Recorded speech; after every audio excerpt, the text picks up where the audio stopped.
Global warming का मुख्य कारण कारखानों से निकलने वाला धुआं भी है, जिसमें सबसे अत्यधिक मात्रा में कार्बन डाइऑक्साइड और नाइट्रस ऑक्साइड निकलती है। ये दोनों एक प्रकार की जहरीली गैसें हैं।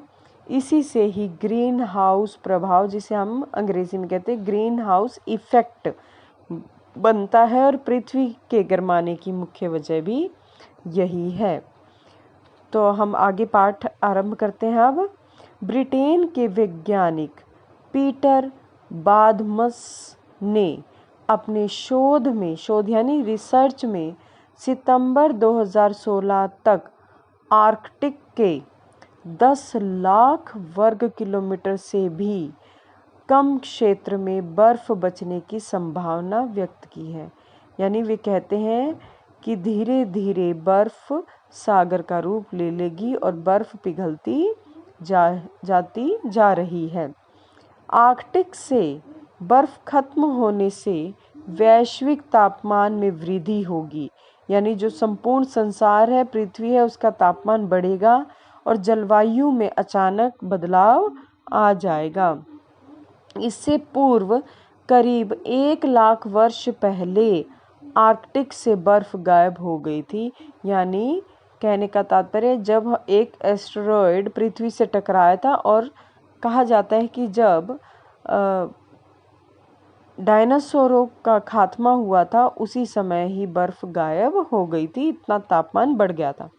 तो अब चित्र में भी आप देख सकते हैं कि किस प्रकार ग्लोबल वार्मिंग का प्रभाव पड़ रहा है और तापमान बढ़ने से क्या क्या बदलाव आ रहे हैं।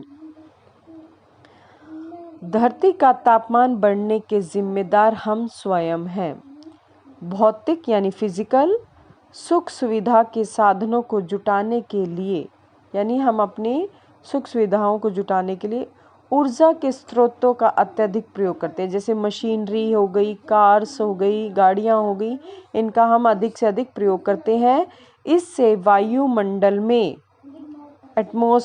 वायुमंडल यानी एटमॉस्फेयर में, जैसा कि आप चित्र में भी देख सकते हैं, इन सभी चीज़ों से वायुमंडल में कार्बन डाइऑक्साइड, जल वाष्प यानी ह्यूमिडिटी, नाइट्रस ऑक्साइड आदि की मात्रा इतनी बढ़ चुकी है कि यह धरती पर आने वाली सूर्य की गर्मी को बाहर नहीं जाने देती।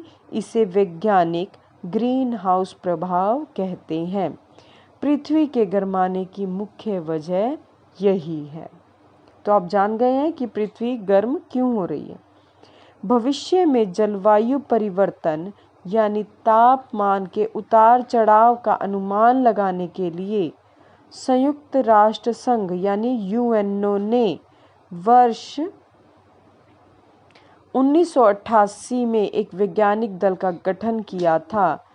Inter government panel on climate change IPCC नाम से गठित इस पैनल के अनुसार वर्ष 1987 की सर्दी में पृथ्वी के औसत तापमान में आधा डिग्री सेल्सियस की वृद्धि हुई और 1990 का दशक मौसम के हिसाब से इतिहास का सबसे गर्म दशक बना।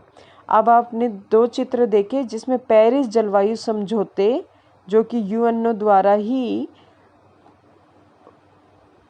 अपनाया गया था, वहाँ पर ये सब हुआ और सभी देश, चाहे अमीर हो चाहे गरीब, उन सभी देशों में ग्लोबल वार्मिंग को कम करने का यह संकल्प लिया गया ताकि जो वहाँ की जनता है इसके दुष्प्रभावों से बच सके।